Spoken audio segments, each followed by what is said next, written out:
Public opinion. What is it? Public opinion is not what you think it means.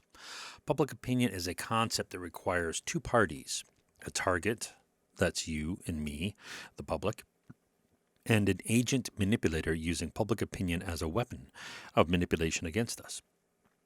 Welcome to the machinations of our reality, where the strings are pulled behind the scenes by an unseen hand.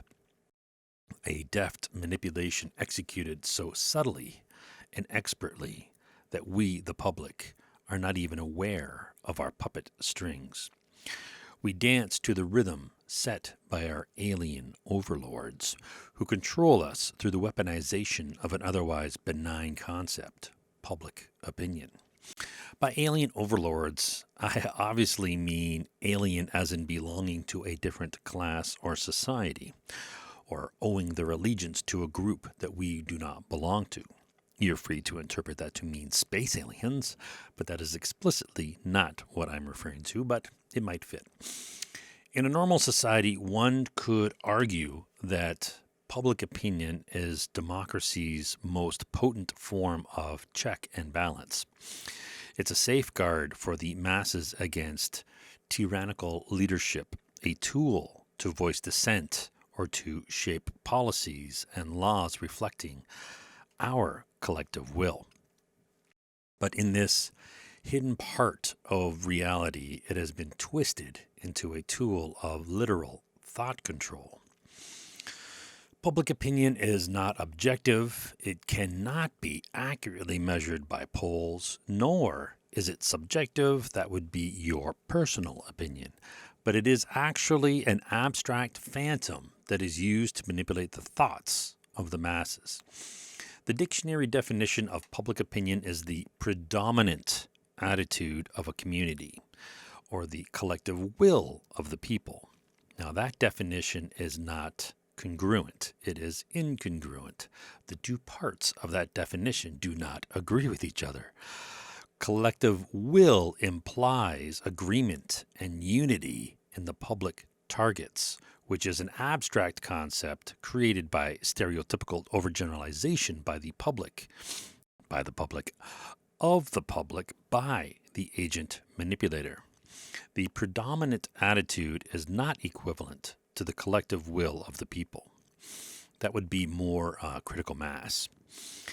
There is a second definition in the dictionary for public opinion, which is a summation of the public expression regarding a specific event or issue. Summation implies an either-or fallacy of pluses and minuses, and the addition, the sum of these is the whichever is greater. But we all know that opinions are not black and white, despite agent manipulators desperately trying to get us, the public, to think in the polarized terms of extremes, with no nuance or grayscale, which is usually where the truth lies. If we look closer at the word predominant, having superior strength, influence, or authority, we get prevalent or prevailing. Which fighter prevailed? Who will prevail in this battle of deception and detection? Our ideas and opinions are in a war, of which they are unaware. We are being bombed and attacked, whether we choose to accept it or not.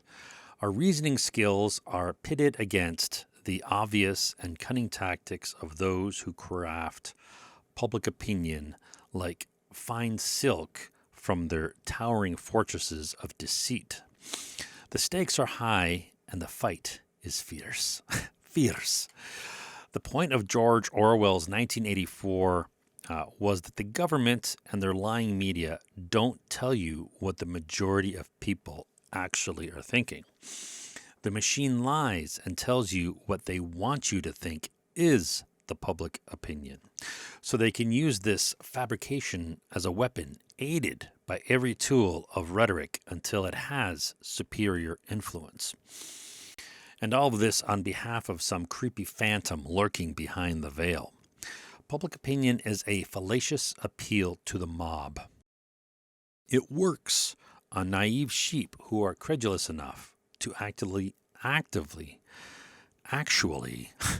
believe politicians and reporters. That the mob believes X in no way makes X true. So they are using the fallacious appeal to the mob by using a fabricated opinion that is not even what the mob thinks in the first place. So no self-respecting thinker or critical thinker would allow their opinion to be swayed by something so fallacious as the artificial construct that we call public opinion. Public opinion is like a mirage, ever-changing and elusive, some claiming it to be a powerful force, and others dismiss it as mere illusion. Public opinion is a shadowy figure, shifting and changing depending on who is observing it. It has no defined form, but rather takes on the shape of those who try to define it. The manipulation of public opinion can often reek of deceit and corruption.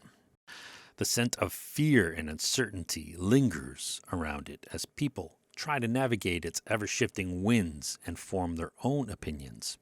Most of us are heavily influenced by this fabricated phantom. Others manipulate it for their own gain, using it as a tool to control the dirty masses. The scent of public opinion is at times elusive, almost intangible, but it can be captured and its effects can be felt and influenced. It reverberates through the media and propaganda, creating a constant earworm, a tinnitus of the artifice of public opinion. We feel its effects. It can sway our thoughts and beliefs. While we can't physically reach out and touch public opinion, we can grab hold of it in our minds and devour it with the satisfaction of total exposure, exposing its darkest secrets, leaving it powerless and paralyzed. The agent manipulator class are a group of individuals who understand the workings of human society far better than most. These puppeteers do not fit into any particular mold. They could be politicians promising utopias, corporations selling dreams, media propagating sensationalism, or zealous ideologues peddling their doctrines. An agent manipulator class wields control over their constructed phantom of public opinion, their Frankenstein, or to be pedantic, the Frankenstein's monster. Our unseen alien overlords control everything from the shadows. They use our own voices against us. They fan the flames of discontent, causing strife and discord among us. But here's the most ingenious part. They make us believe that these thoughts that they have created are in fact our own. While there are different forms of the agent manipulator class, as a whole, it is stratified. At the top are those who want to push an idea or a product. Then there are those with the money or who can gain control over money. If they're a central bank, they can just print it out of thin air, which is theft by inflation. Then those people hire agents to do their bidding. They do not pull the strings directly, but rather through the myriad of mediums, media outlets. Is it media? Mediums? Through a myriad of media, maybe. Media outlets, advertisements, social networks, to influence our collective consciousness using their monster as a tool of manipulation. The agent manipulator class is not a group of individuals plainly visible to society, existing behind this veil of secrecy. They are shrouded in mystery and intrigue. They are the unseen influencers hidden behind layers of corporations, government bodies, NGOs, and online identities. They call themselves a conspiracy theory. They prefer to remain anonymous, ensuring their actions can continue unchecked by those who might oppose them or even question them. So who is their target? Their target is us, the unsuspecting masses. We are contently spoon-fed stories and narratives that seem harmless on the surface, but may carry with them an undercurrent of manipulation, especially in the form of framing. We have been taught to listen, to obey, without thinking about why or who benefits from our obedience. Add to this the concept of public opinion. The genius of our alien agent overlords lies in their uncanny ability to manipulate this weapon, shaping it to their whims and desires, carefully twisting the threads of public sentiment until it becomes a tightly coiled spring ready to strike at their command. It's a well-oiled machine kept in constant motion. To the agents, the minds of humanity are nothing more than the instincts of beasts, occasionally given the illusion of free will only to keep us complacent. It's an art form for them. To them, it's an art form for them. An elaborate game where the public is the chessboard and each opinion is a piece moved according to an intricate strategy. They craft these public opinions with the precision of a master sculptor, molding perceptions and beliefs until they align perfectly with their plans. The narratives spun by them are so cunningly woven that it is nearly impossible to see the strings. This concept of public opinion is not based on truth or genuineness, but on what can be sold and bought in the marketplace of thoughts. So what do? Agent manipulators wield the powerful tools of big data and trending hashtags, spinning a tangled web of rumors and half-truths to serve their nefarious agenda. It is a ruthless game of chess on a global scale. Pawns are moved not by tangible hands, but by whispers in the wind. An ancient, sinister, and black magic from a hostile, alien mind. They spin their narratives, injecting them into every available stream and channel in an insidious form of subliminal infiltration. Their end goal, to shape that nebulous entity we call public opinion. Each day the populace ingests their crafted stories, absorbing them as a sponge absorbs water. The masses never realizing they are being fed a scripted reality, despite warnings from rogue high school teachers and the Lunatic Fringe. In this world crafted by the agent manipulator class, news is no longer news.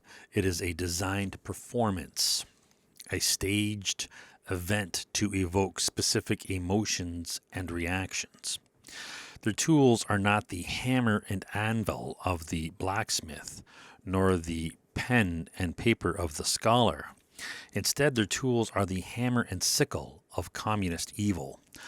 The subtler speeches filled with rhetoric, media platforms brimming with sensationalized headlines, and gossip spread under the guise of casual conversations.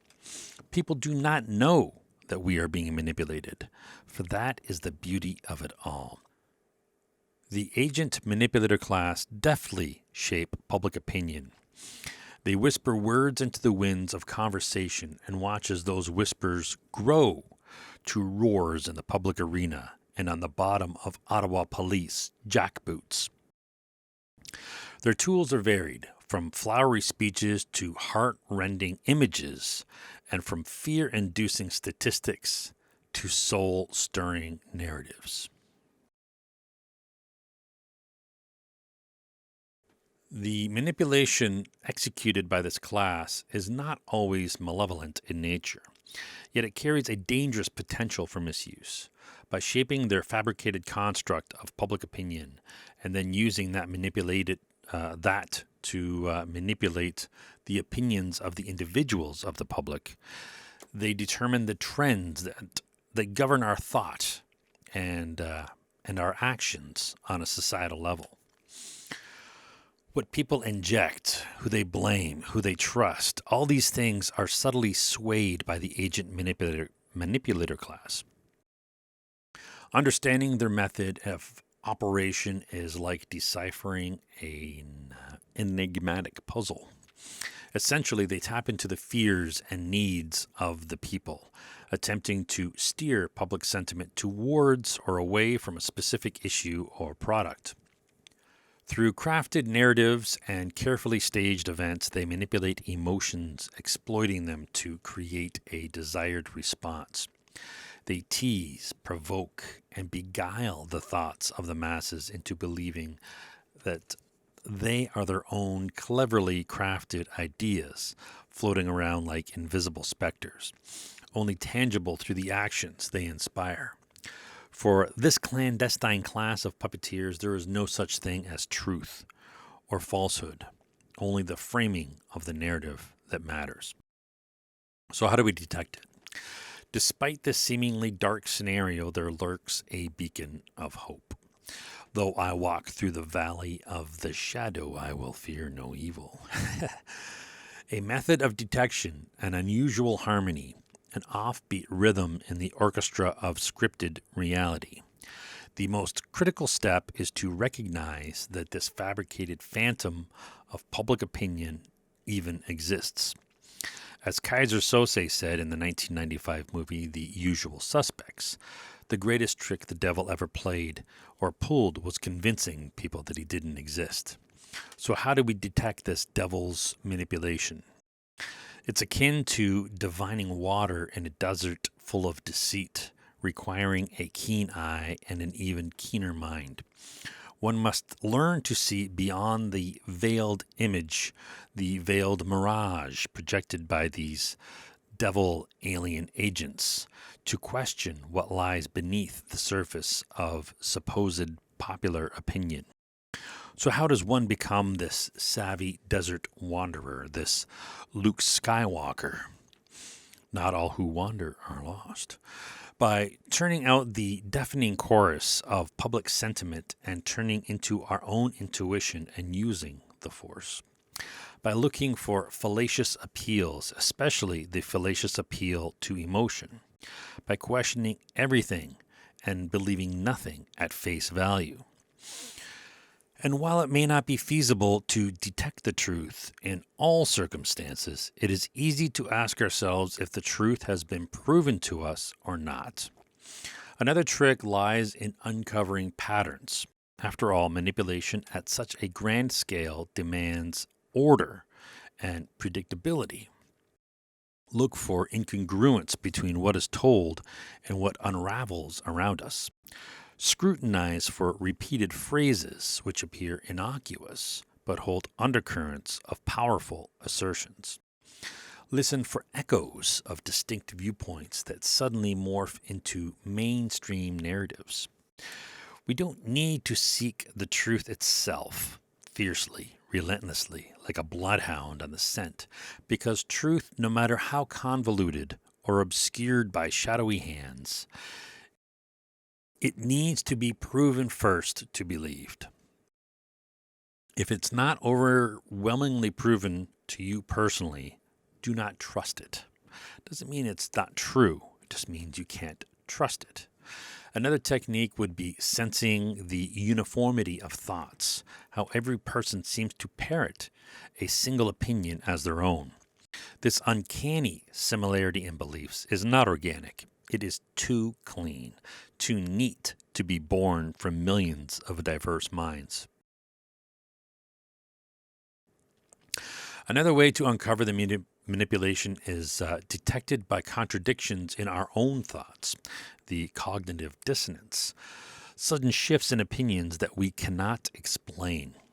One day we hold one belief, and the next day we find ourselves believing something entirely different without knowing why. But all these detections are subtle things, whispers in the backs of one's mind.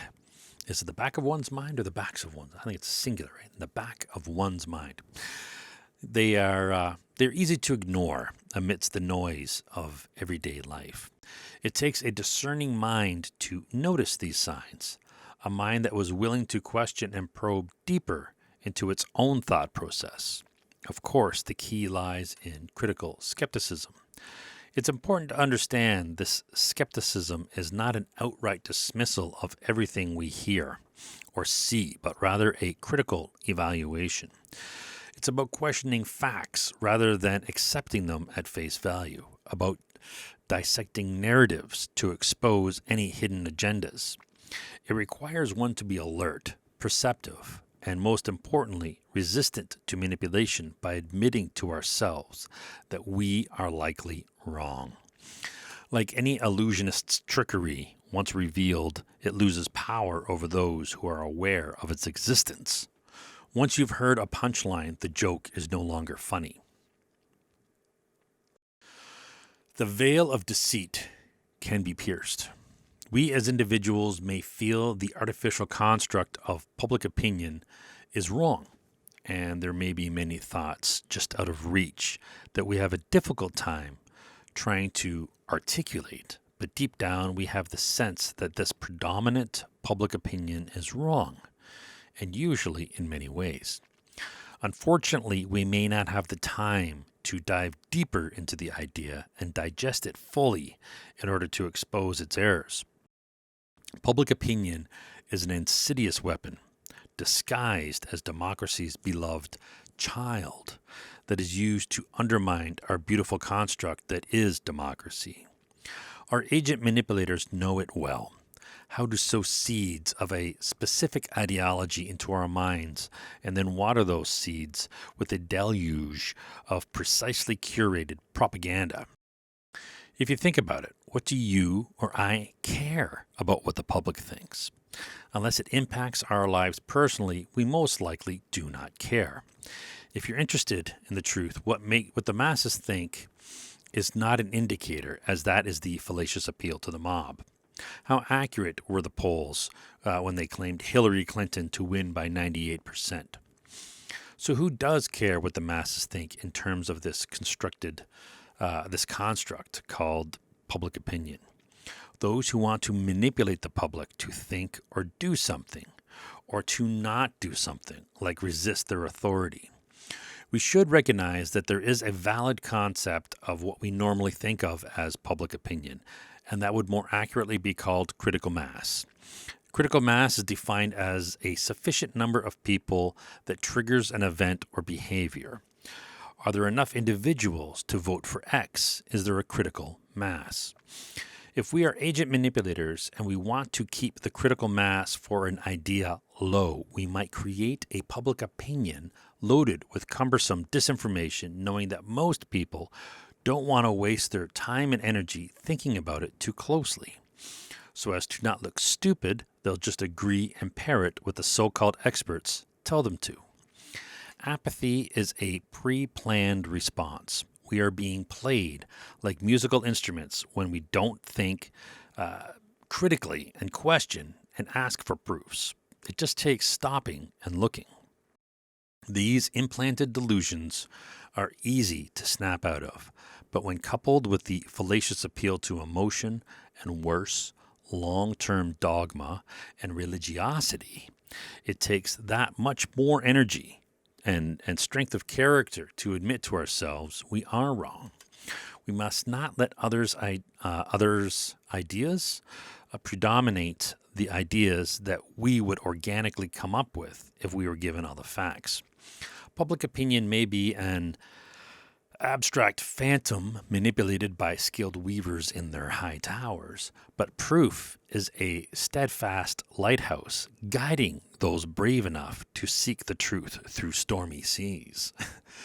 This isn't about dismantling public opinion. It's about lighting it up and returning public opinion to its true use as a weapon for democracy by the people, and not one used against the people by the chosen few.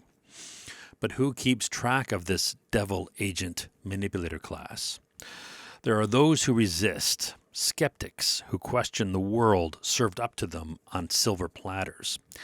They are met with ridicule or indifference, but they continue to persist in their pursuit for the truth. It is a sophisticated breed, this critical skeptic, and it is a breed that we all can join, though it's more a journey than a breed. It's a breed not suffering from type 1 apophenia, where they see meaningful connections where there are none. And just as critical, they are not suffering from type 2 apophenia, where they fail to see meaningful connections where there are some. As a society, we are programmed to laugh at those who err to type 1, but we're also programmed to be blind to our own type 2. I believe this is intentional and very creepy. Where the majority consume news and information without a second thought to its veracity or truthfulness, the critical skeptics are met with ridicule, often dismissed by the lying authorities as conspiracy theorists, lunatic fringe, or just troublemakers. The heterodox to the orthodoxy of deceit, but they persist in their pursuit for truth, knowing that it is the only way to navigate through the constant manipulations of politicians and the media. Ironically, their presence only seems to fuel the fires of misinformation from the establishment or whoever is behind the specific campaign. Their doubts dismissed as mere noise in the never-ending cycle of sensationalism, yet they continue to question, to dig deeper, to uncover hidden agendas and ulterior motives, no matter the cost. For them, it's about seeking the truth and protecting people from being swayed by false narratives. They are the soldiers of the front lines, fighting a battle against the powerful forces of manipulation and deceit. But even as they struggle against the tide, they know their efforts are not in vain, for they have faith in the face of a great adversary. For every critical skeptic who stands up against the lies and propaganda, there are countless others who are inspired to think critically and question the world around them. The seed is incepted, a pink pill is accepted. And that, they believe, is the true meaning of Christmas, to sow the seeds of critical skepticism, to challenge the status quo of lies and deception, and to spark a revolution of critical thinking. In this maze of manipulation, the intricate contours of truth are obscured, vested interests hidden behind the facade of a public well-being. It is a potent weapon, this phantom of public opinion, this tool wielded masterfully by the agent manipulator class. Yet it is not an invincible one. There are those who have uncovered the secrets to detect this manipulation, a beacon in the fog of the public dialogue. Call it intuition or an analytical expertise, these individuals are outliers, their voices lost amidst the relentless cacophony of popular sentiment. Their discerning eyes can pierce through the veneer of skewed narratives and verbiage of deceit to perceive an underlying sinister design. They are the detectors, the sentinels standing guard against purposeful opinion molding. Private gatherings, scholarly debates, online forums, these just constitute a fraction of arenas where this battle between manipulation and detecting unfolds. As the media pronounces what's popular or right based on spectral statistics, these detectors quietly question everything fed to them. Their methods are varied, yet effective, scrutinizing inconsistencies in data, identifying patterns behind headlines, questioning timing and motivations behind news releases, exhaustively researching past behaviors of agent manipulators, learning from history's echoes in today's rhetoric. They analyze every piece of information received, dissecting it layer by layer until they reach its core. They harbor no false hopes for objectivity from the machine. Their objective opinions are valuable precisely because they resist and undermine the manipulative subjectivity of a fabricated public opinion. Yet despite their calculated efforts and keen insight, their voices struggle to rise above the resounding noise of a manipulated public opinion. But they persist undeterred. And so, a very Merry Christmas to the Lunatic Fringe.